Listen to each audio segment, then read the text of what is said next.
Hello and welcome to this round 7 of GP Turin. I'm Tim Willoughby, joined by Frank Karsten, and we have another standard match for you here. Pavel Matusek against Federico Del Basso. A couple of different options being taken to the table here. Red-blue in the hands of Pavel Matusek, but looking at his hand, a little bit of a different one. And on the other side of things, well, Shrine of the Forsaken Gods and Walking Ballista, not quite the plan that we've seen from a large proportion of the players that are undefeated thus far in this tournament. Looks like we've got a few additional options in terms of standard. That Shrine suggesting to me that we might have some sort of a ramp deck here. Yep, indeed it is, and it is green-white ramp.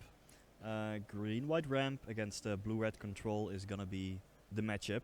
Two decks that both might be able to sport a good matchup against Teamer Energy, which has been called by many to be the deck to beat this weekend. And both of these decks are trying to go over the top. But now they are, well, maybe they've beaten a couple of Teamer Energy decks along the way. Now they are facing off, and I have to give the early edge to the ramp deck, because Ulamog, the Ceaseless Hunger, is still the best late game that you can have in this standard. It does tend to trump Torrential Gearhulk. Gift of Paradise there, meaning that Federico Del Basso's life total going up by 3. That one potentially kind of helpful in the red matchup as well, meaning that you get to get a little bit of extra life while also fixing your mana, ramping up. Let's see what he's going to do with 5. Hour of Promise makes sense to me. Fetch up a couple of lands, except for that disallow, saying, you know what, you've got enough lands already. Yeah, so what both decks are trying to do is, well, Federico, he's just trying to ramp up his mana and then win the game with a big Eldrazi, either World Breaker or Ulamog, the Ceaseless Hunger. You can also find one with Sanctum of Ugin.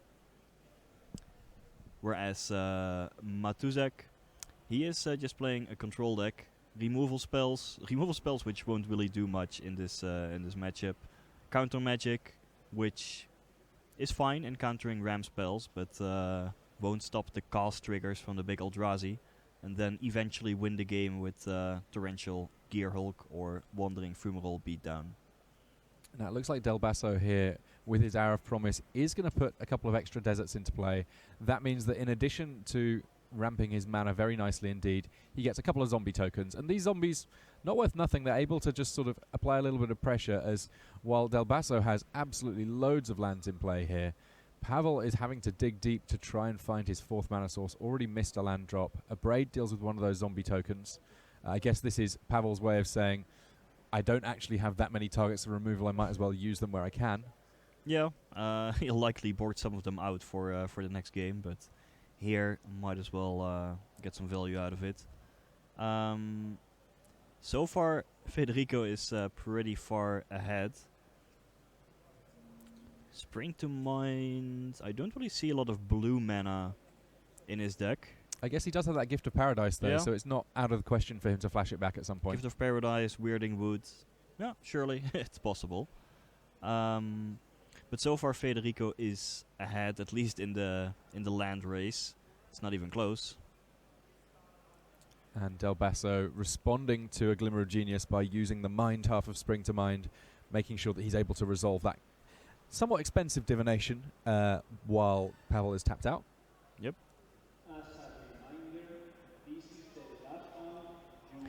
So at this point, if Federico has, let's say, an Ulamog, perhaps even a World Breaker, he will be pretty far ahead.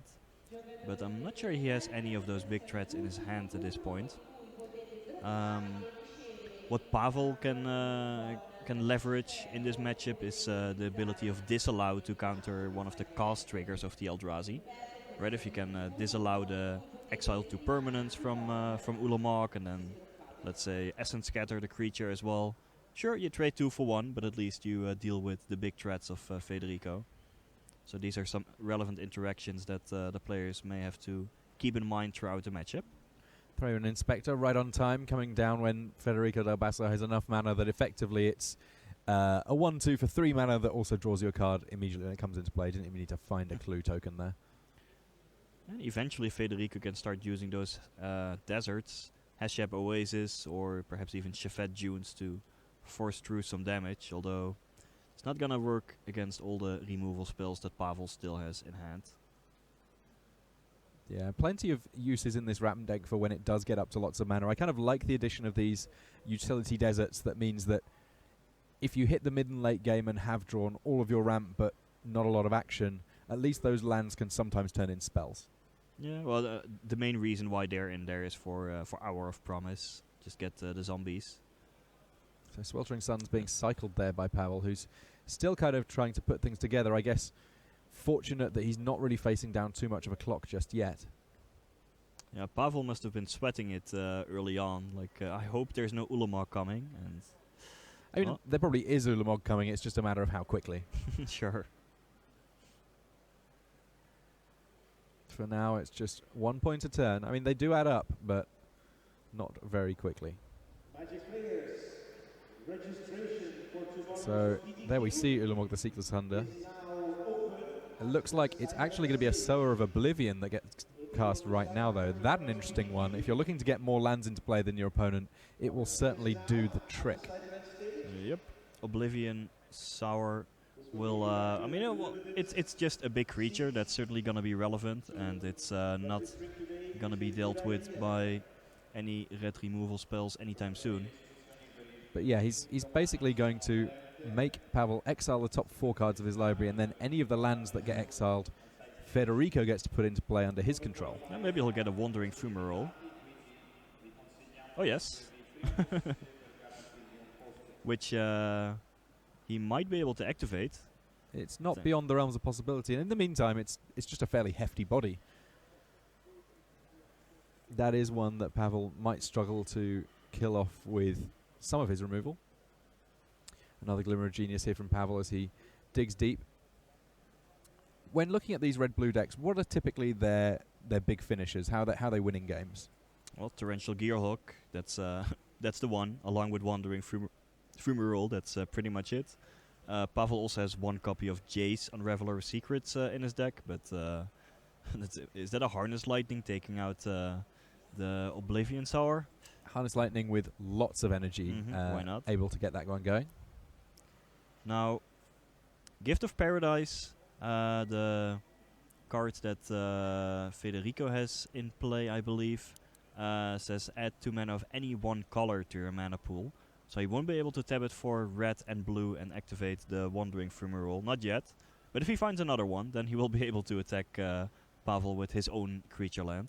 Turnabout's fair play, and it looks like that's one of the options available to Federico Del Basso here. But in the meantime, he's got a huge amount of lands in play, and I guess that at this point, the early plan of getting a Walking Ballista or similar, if he had it now, that would represent just a crazy amount of damage, if he could resolve it.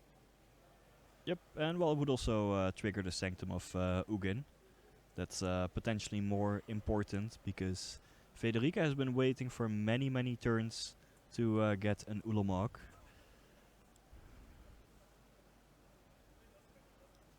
Another copy of Hour of Promise here. You see that Federico plays it and just sort of leaves it there, doesn't do anything for a while. He knows that against a blue mage he has to at least respect the notion that it might be countered. 2 more zombies is always relevant. Although at this stage in the game Pavel has so many lands, the Torrential Gearhulks are gonna come down, so just small 2/2 and 1/2 creatures, not gonna do all that much. Yeah, the life total's still high enough that Pavel doesn't really need to be especially afraid of what's going on here.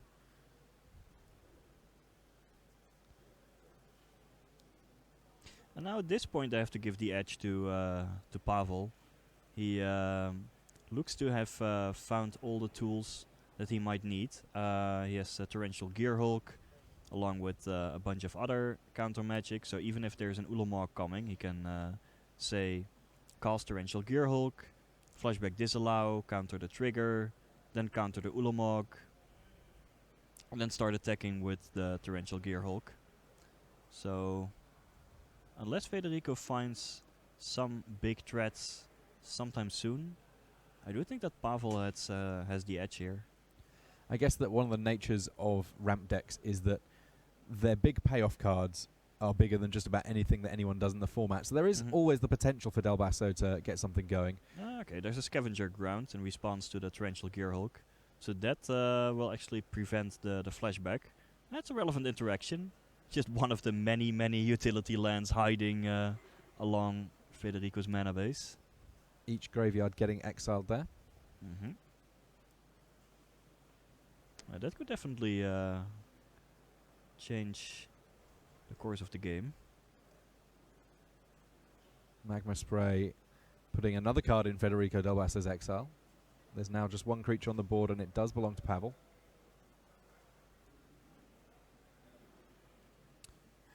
And once Torrential Gearhulk starts swinging, it can close out games pretty quickly.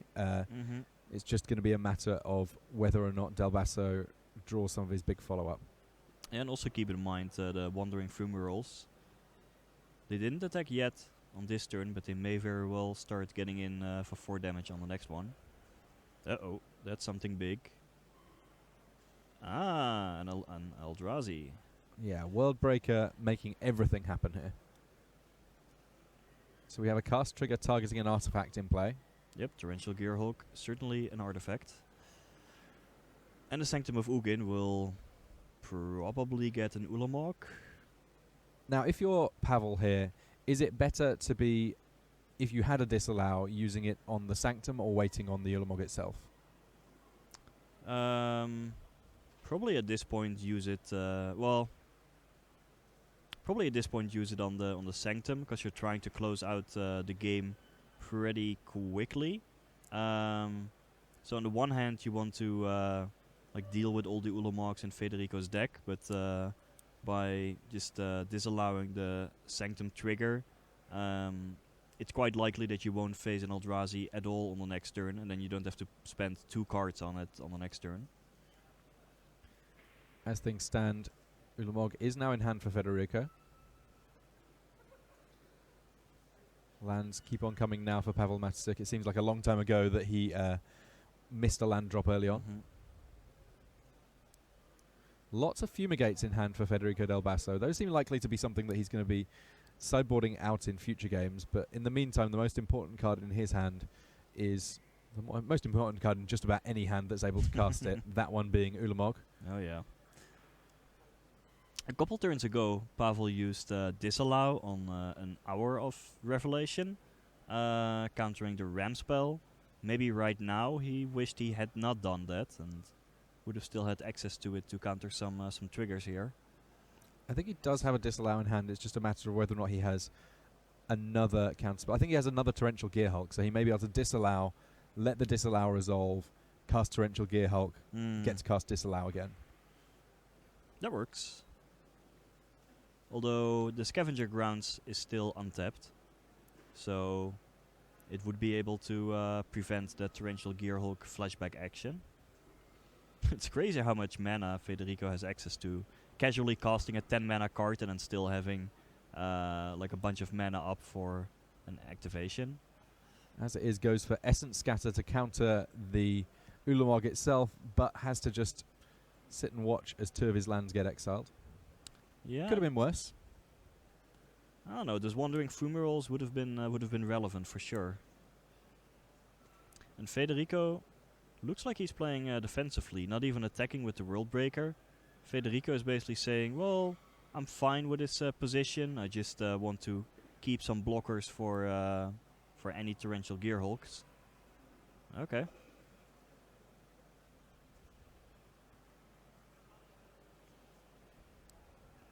So now Pavel is targeting the Magma Spray, thereby threatening a block and then dealing 2 damage to deal with the Worldbreaker. But there's still the Scavenger Grounds that can exile the graveyards. I think this is the most action I've seen Scavenging Grounds able to achieve at any point. Sacrifice a desert to exile all cards from all graveyards. Often you end up sacrificing itself because it's unlikely that you're going to have to use that ability multiple times. But Federico wisely realizing that this is a matchup where Torrential Gearhulk, if you take away that extra spell, it's another big body. And Fumigate dealing with that big body relatively easily. Yeah, that Worldbreaker can just come back from the graveyard, has a nice activated ability. And Federico has more than enough lands still left over. 20 life, a whole bunch of lands, a threat in the graveyard. All right, fine, a Braid means that he's got another creature in the graveyard, but that one's not really a threat. All those removal spells have been pretty embarrassing. And this is a big part of the reason why, just matchup-wise, in general, the Ram deck should be favored, at least in Game 1.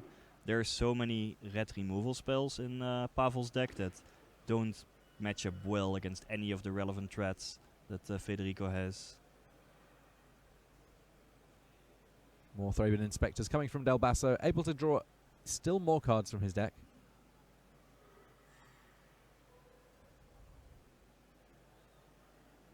Yeah, more deserts, more lands, get back to Worldbreaker. Yeah, the cost to get back Worldbreaker from the graveyard at this point, negligible.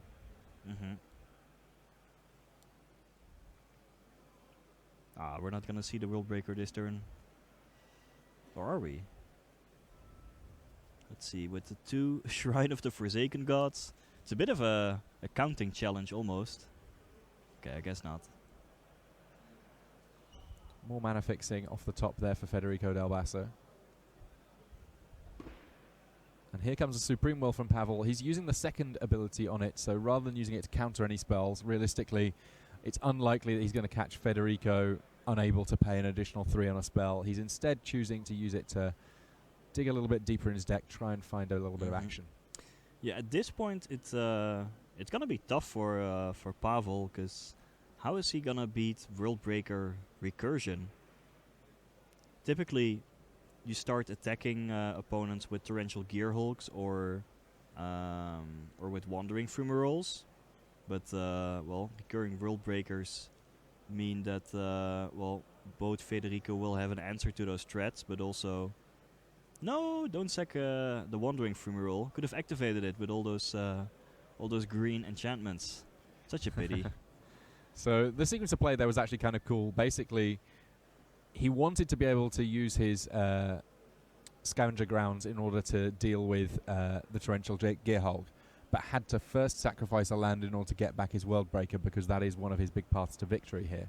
So Federico Del Basso, conveniently in the story of this game, had lots of mana and was able to use it to powerful effect.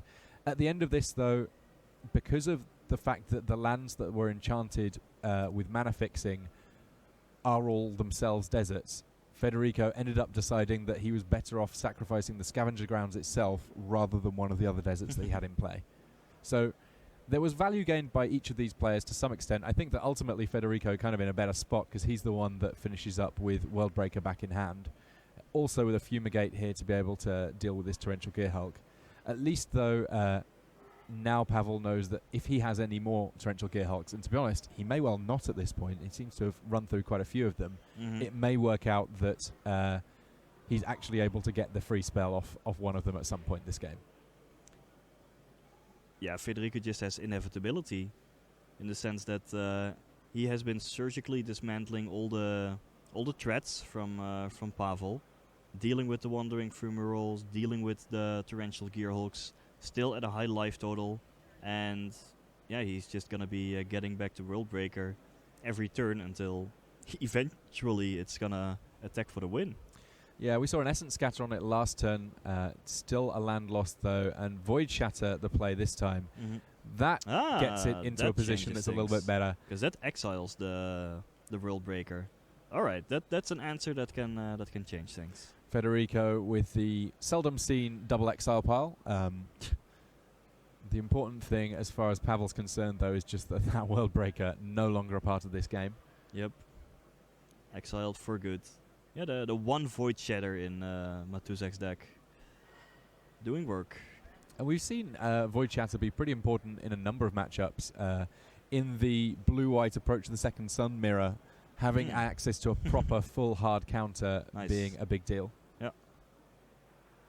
Federico, just an embarrassment of riches, gaining still more life with another Gift of Paradise. Finds a cast out. That one seems apt for a cycle. Might as well hold it in case Pavel deploys some Torrential Gearhulks. Eventually Federico is gonna find more Worldbreakers or Ulamogs, He still has some left in his deck. His list plays, let's see, 2 copies of Ulamog and 3 copies of Worldbreaker, so he should be able to find them at some point. Another copy of Walking Ballista would also not be too shabby at this point in the game. Yeah. Federico decides to find out how many cards left in his opponent's deck here. I don't think that we're going to see a lot of Ipnu Rivulets suddenly coming along for the sneaky mill plan, but you never know. No, they're not even in Pavel's deck. Also, do you really want to be milling the deck with Worldbreaker? Oh, that's a fair point. And there was an Ulamog off the top. It's not playing it though. Maybe wants to get a bit of extra value, doesn't necessarily see the point in getting rid of just lands. Yeah, that's fair. Federico might be thinking, well, you probably have some counter magic in hand. And I think Federico also has more cards in his deck, so what he needs to make sure is that he finds himself with answers for all of Pavel's threats. So he may want to hold off on casting Ulamog until Pavel commits either a Wandering Fumarole or Torrential Gearhulk to the board. Seems fair. I guess that's one of the interesting things with one of these control decks like Blue-Red Control. In total, the number of cards that could win the game for Pavel are 4 Torrential Gearhulk, 1 Jace Unraveler of Secrets, and 4 Wandering Fumarole. So we're talking about 9 cards. Can Jace actually win? Let's see. I don't think any of its abilities really get you towards winning the game. Even the ultimate.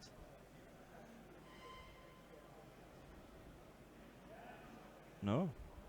Yeah, all that Jace's ultimately achieves, if you will, is to make it so that spells are getting countered again and again and again. Pavel looks like he is going to be casting Jace this turn, though. Might as well.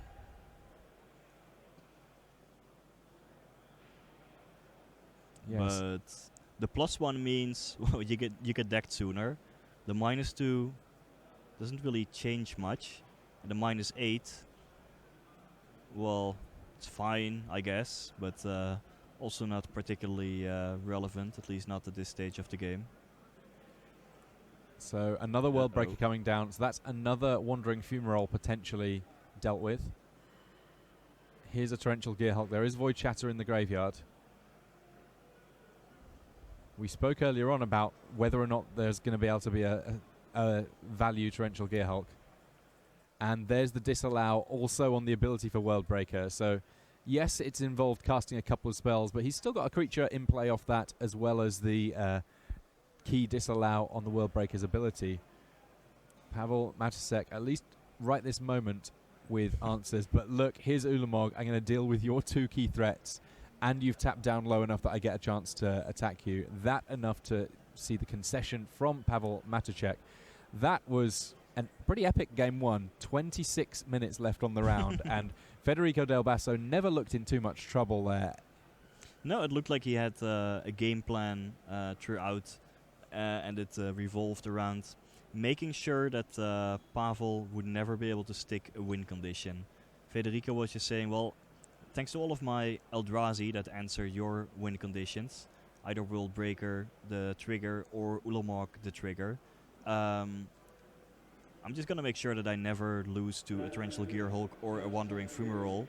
And, well, as long as he did that, there's no way that Federico could lose this. So, an interesting game to watch for sure. Took a while, but the Ram deck did come out ahead. Now, after sideboarding, I would guess that there is a little dance going on in relation to creatures, because Pavel's main deck doesn't necessarily contain the kind of creature removal that's necessarily going to do a whole lot when the big creatures, also the creatures that are being played by Federico, are very big indeed. So something like a Braid doesn't really have much in the way of targets. Sweltering Suns, yes, it cycles, but it's not exactly going to achieve a whole lot else apart from maybe cleaning up a zombie or 2. Yeah. But there are answers in the sideboard. Yeah, Magma Spray, Harness Lightning. There are a lot of cards that would not be good against the game 1 configuration of Federico. and Pavel does have plenty of good stuff in the sideboard. Summary Dismissal, 2 copies in particular, the perfect answer to Ulamog, but also some Negate. Thing in the Ice might give him an additional threat that can close out the game pretty quickly. So I would anticipate those kinds of changes. Let's have a quick look at the standings while these players are doing their sideboarding, though. We'll get a chance to see exactly how things have changed soon enough. But we're now 6 rounds in. They're playing the 7th round, and we start to see a few people sort of heading up to the top. Javier Dominguez from Spain still has not lost. Everyone on this page, in fact, has still not lost. This is what happens when you have a big event. Actually rising to the very top, it takes a bit of time. We see Federico Del Basso is obviously in our feature match area right now. Bart Etten of the Netherlands is there.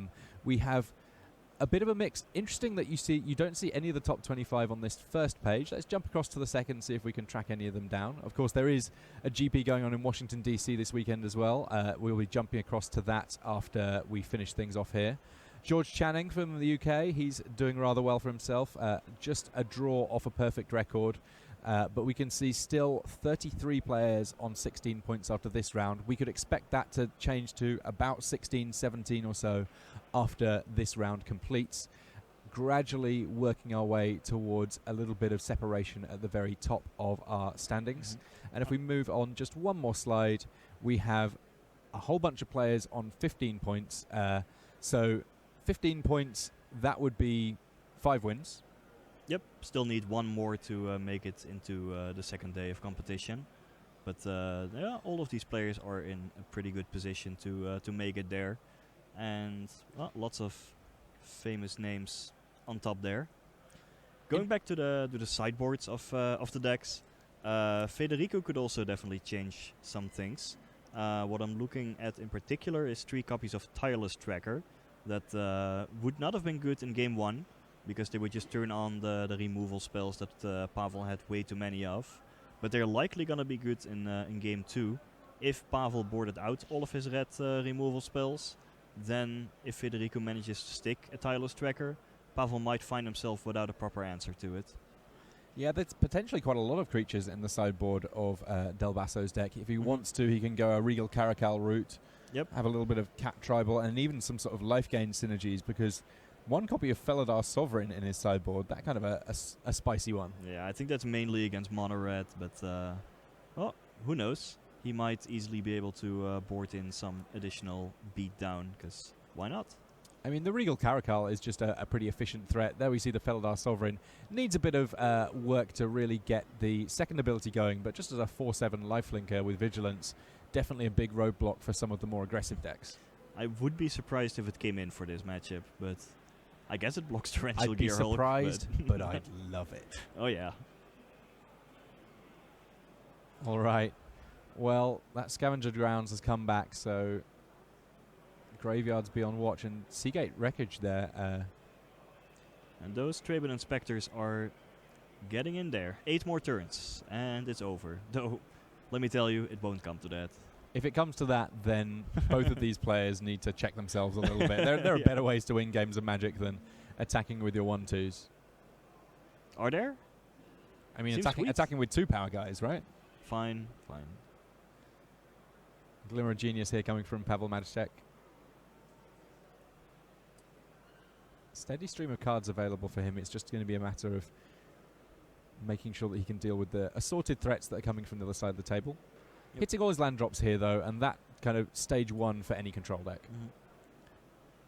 I also find it interesting that Federico went for green-white ramp rather than green-red ramp. I think the red version is a bit more popular because it has access to, well, I think mostly Kozilek's Return, which has such a good interaction with Worldbreaker, along with just decent removal, red burn spells. Seems like a good support for it. What you get in white is, well, first of all, Traben Inspector, which is just a fine value card. Roadblock draws a card, just perfectly fine. You also get Fumigate, which is potentially a better sweeper against decks that go more white than Hour of Devastation. And you also get access to Authority of the Consuls in the sideboard, which is a powerful card against Remnant of Red. So there are several reasons to go for white instead of red. Yeah, it's sort of, when you typically think of green-white, I think of big creatures and nothing too scary. In point of fact, having the right answers means that when it does find the other cards that are scary, they have a bit more opportunity to shine because you've not already been shut down by what else is going on. Yep. In the meantime, though, the only scary monsters on the battlefield are 2 Thraben Inspectors who are doing a perfectly reasonable job of chipping away at Pavel Matchtek's life total. And they are probably gonna come in once again. This is the turn that Torrential Gearhulk is potentially a concern. Yeah, but I don't think you're that concerned about losing a Thraben Inspector. If Pavel actually plays Torrential Gearhulk to, let's say, counter or block a Thraben Inspector, then you can just play World Breaker after combat and kill the Torrential Gearhulk with the cast trigger. So a Gift of Paradise pre-combat there from Del Basso. He goes up to 23. Ooh, and there's some cats coming. I like it. Though whether or not this is gonna resolve, that's the question. Well, it looks like it is. So that was an Essence Scatter Scatter that was being flashed back with the Torrential Gearhulk. I think I would have liked the attack with the Thraben Inspectors before casting the Regal Caracal, but yeah, it may have tempted Pavel into playing the Gearhulk to block and maybe just get a Glimmer of Genius. Mm-hmm.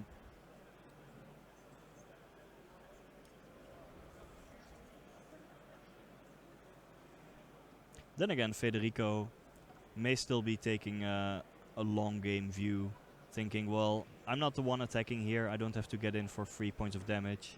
If there's a Torrential Gearhulk coming, all I want to do is protect my life total. So being able to chump block with Thraben Inspector wherever possible is more important. Our Promise meets in the gates there. No zombies for Federico, and indeed no additional lands. Though it's fair to say that he's got a happy amount of mana anyway. Up to 10 mana already. Negate has just proven to be a powerful force in almost the entirety of the time it's been available in Constructed. It's the sort of thing that when you compare it to Counterspell of old, in some respects, obviously, it can't counter nearly as many things, but being able to be cast for just a single blue in its mana cost means that it's easily splashable even in decks that only have a relatively small amount of blue. And if you're looking for a control deck, then 2 mana to counter a non-creature spell is still a great deal.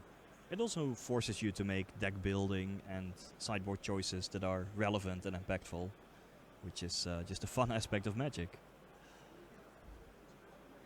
Well, Ooh, here's a Dragon sideboard Master card. Dragon Master Outcast, nice. Yep, so what you often see with these blue-red control decks is that they board in some additional creatures.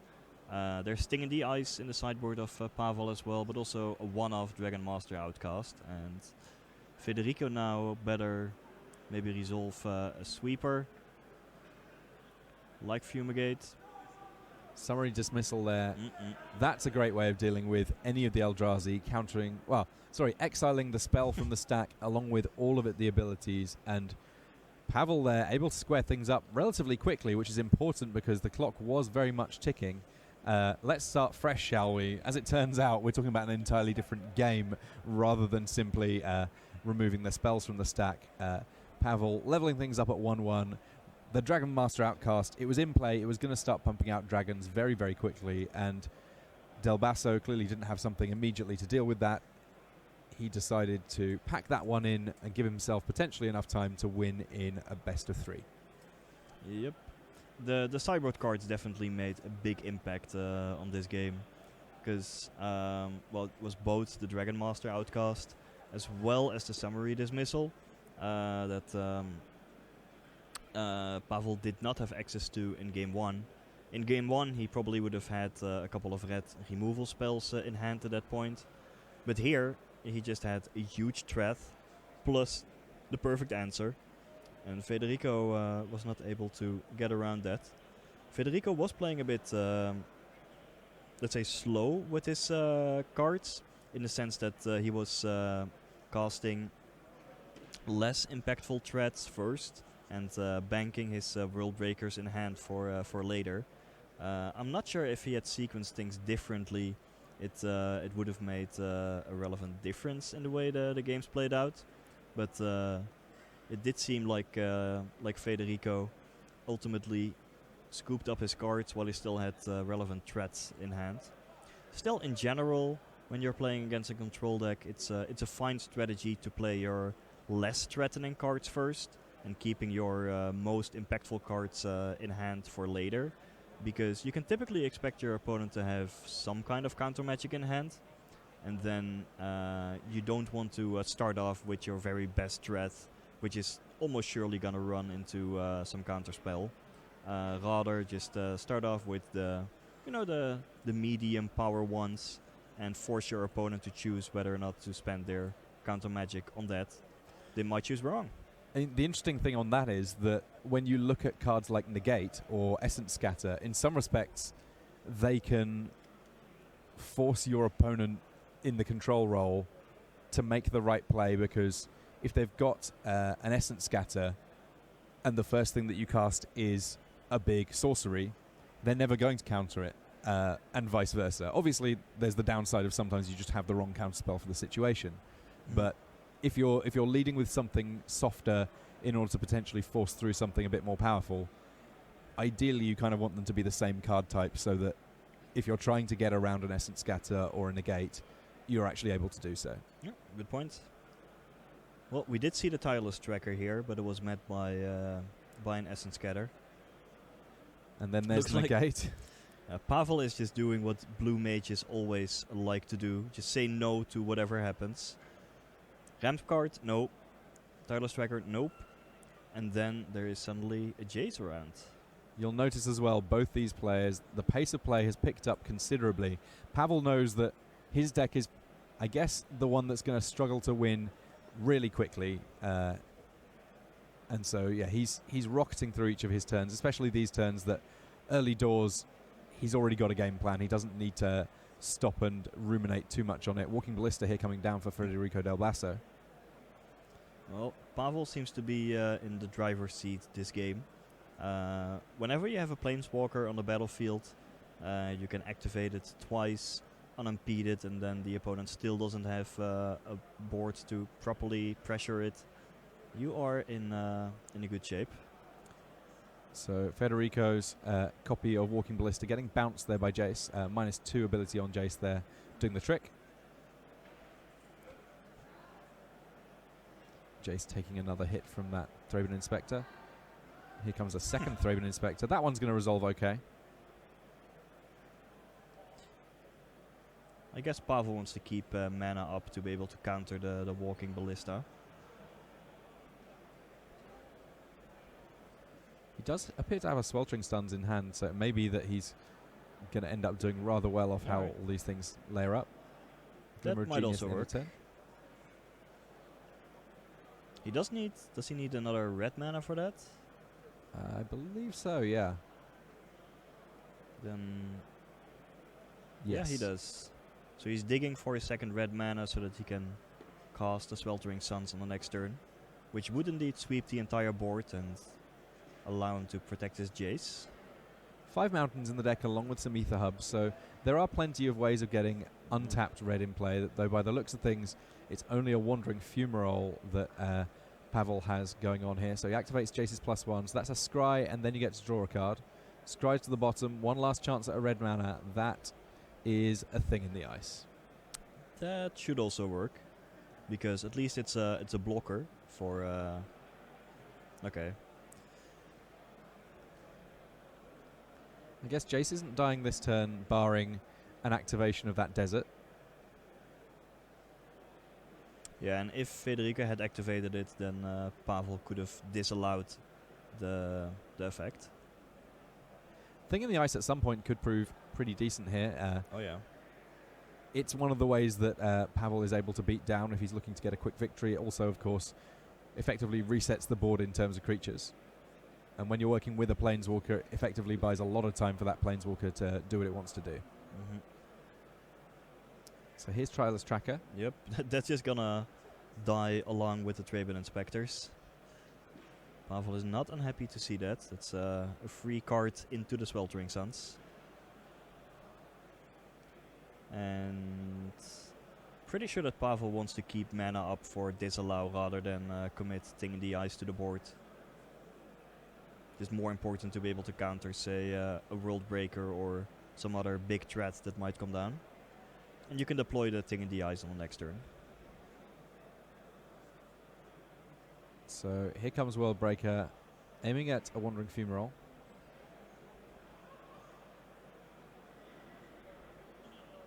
And Disallow there.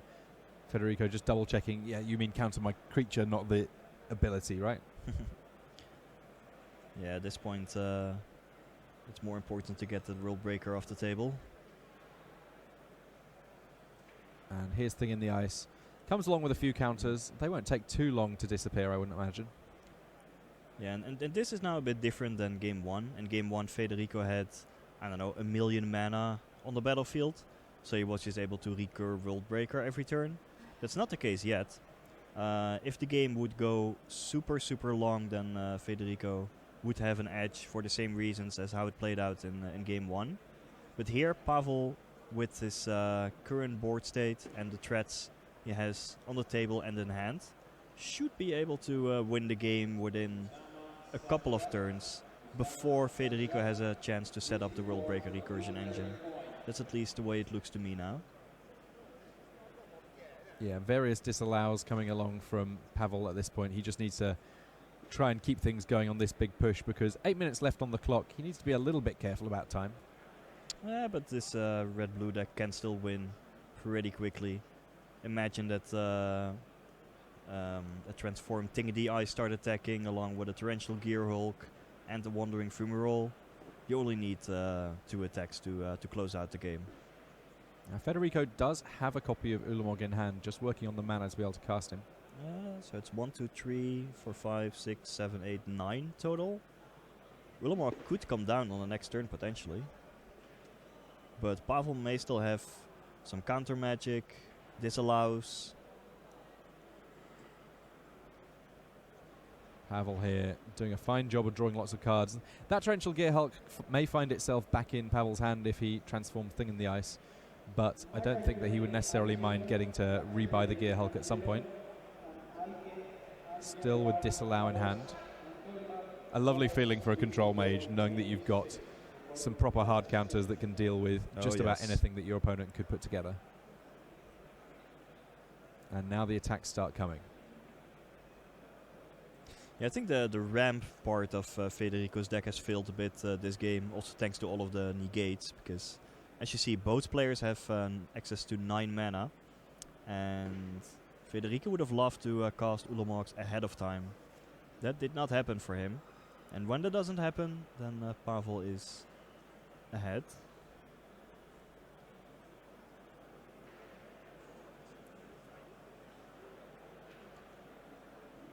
So Pavel just looking to close the door here. That could do it. Pavel here potentially considering flashing back Sweltering Suns, but as it is, he's going to get a chance to bounce those Thraben Inspectors soon enough.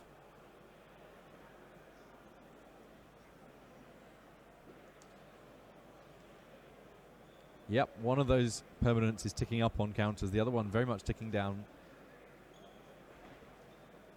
Big swings here coming from Matusek here. Yeah, and I don't see a good way out for Federico, not at this point. Look at how many cards Pavel has in hand. He probably has to discard here. Yeah, I mean, Jace has been doing his thing for a long while now.